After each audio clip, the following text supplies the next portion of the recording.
ভালো রান্না করতে পারা এবং বউয়ের কথা খুব ভালোভাবে মনোযোগ দিয়ে শোনা, এ হচ্ছে একজন ভালো স্বামীর বিশেষ গুণ।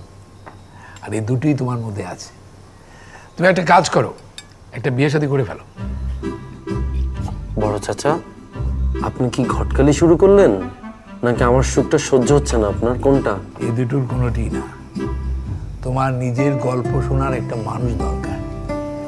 কিন্তু আমার তো কোনো গল্প নাই।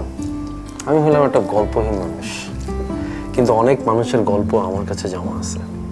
আমি একটা বিষয়ে ভীষণ অবাক করি। কোনটা? এই যে তুমি মানুষের গল্প শুনো, তার বিনিময়ে মানুষ তোমাকে পেমেন্ট করে। অবাক না? আসলেই অদ্ভুত। তবে তার চেয়ে বেশি অদ্ভুত কি জানেন? এই মানুষের গল্প শুনতে শুনতে আমার লাইফে একটা এক্সপিরিয়েন্স হয়েছে। মানুষের জীবনে না সবকিছুই থাকে,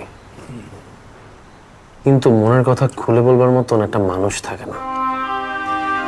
মানুষের জীবনে গল্প না শুনলে আপনি বুঝবেন না একাকিত্ব কতটা ভয়ঙ্কর, কথা বলতে না পারার কষ্ট কতটা কঠিন।